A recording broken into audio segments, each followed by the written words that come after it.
Day one of HRS is in the books. We got the Africa Summit, PFA Live Case Summit, and the Business of EP, and our wrap-up starts now.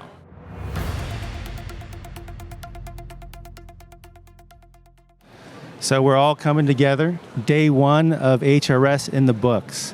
We had a really, really interesting day of new content, really exciting global EP. So let's start off with one of the newest offerings here at HRS, the Business of EP. Ambrose, you had a chance to attend some of that. What were your take-home points? I thought it was great, Dan.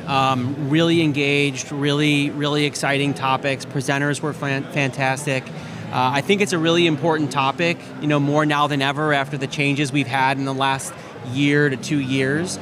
This is how we're going to start as an EP community, trying to take back some of the ownership of our profession, trying to improve how we move forward in the future, and partnering not only with hospital systems, but kind of working together to make ultimately the most important thing happen, the best possible patient care we can provide. I think that we need to be more aware, right, of the economics of what we do. Absolutely. Ambulatory surgical centers is something that we are exploring the space, right? And also health policy, learning how to advocate for ourselves. I think those are all important take-home points from the Business of EP. And something that, I think we're grateful to have this content moving forward. Juan, so you had a chance to attend some of the PFA Live Case Summit. What were your main take-home points from that?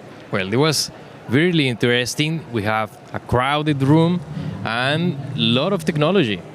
Many new technologies, new catheters, new ways to do it. And what is really impressive is the speed and the efficacy of the ablation. You can see your electrograms missing. You cannot see anything, and ways to do it. Do we need to map after the PFA ablation, or we can do only trusting in the effectiveness of this? This is really game-changing, and we need to learn a lot about the PFA. And I think the cost argument, again, comes back into play, right? Going right back to the Business of EP. And ASCs are a great example. We have to understand how to generate value, how to be cost-effective while providing the best care for our patients. So I think the day kind of bookended those things really beautifully. And now we're getting ready for the President's reception. And I hear that the band Dysrhythmics can really rock. But I'm going to let Dan give us a little more information about the science that we learned today before we head on over and listen sound check is starting apparently. So I think there was an interesting cultural divergence I saw at the PFA Live Case Summit. You have the U.S.-based approach, which is let's change one thing. Let's continue to use ICE. Let's use high-density mapping. Let's add PFA, and you're going to counteract that with what you see with some of the European workflows: no ICE, all fluoro.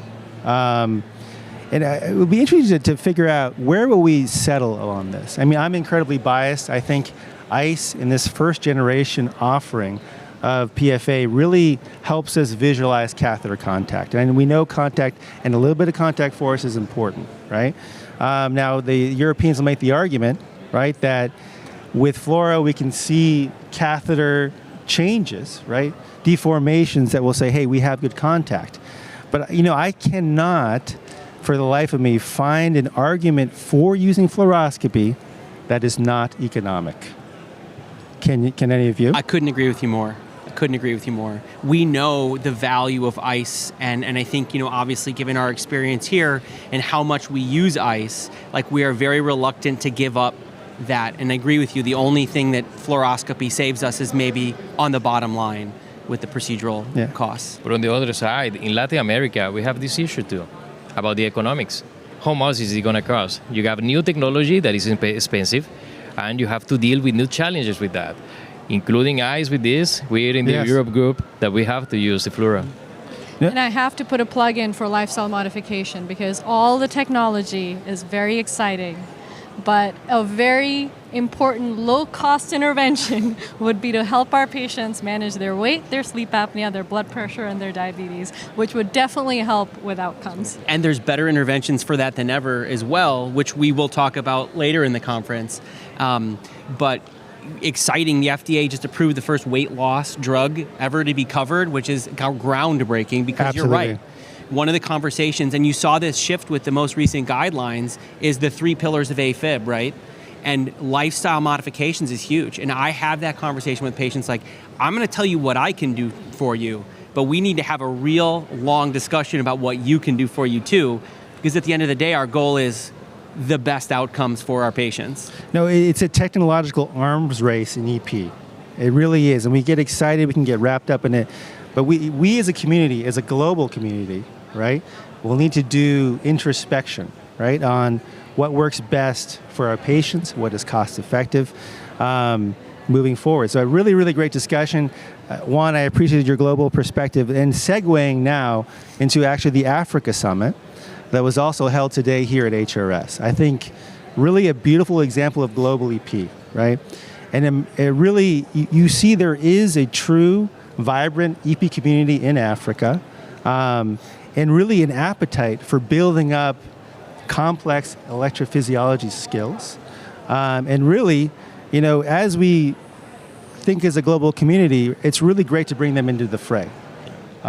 So we'll conclude by talking a little bit about tomorrow, the late breakers start. What are we most excited for? Starting with Juan. We're going to learn about PFA. We don't have it, and we want to know all about it. I'm excited about the CIED sessions. Yeah, especially the all the left bundle pacing and leads associated with that.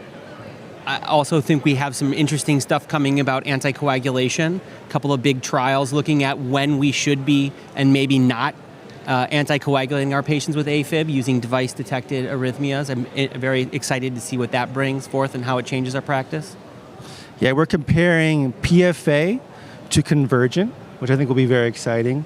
We have, the lattice tip catheter, dual energy RF PFA data coming tomorrow. Many, many more exciting things. And a great first day here at HRS. But first, back to the dysrhythmics. Do not miss the President's Social. The dysrhythmics start now. Stay classy, HRS.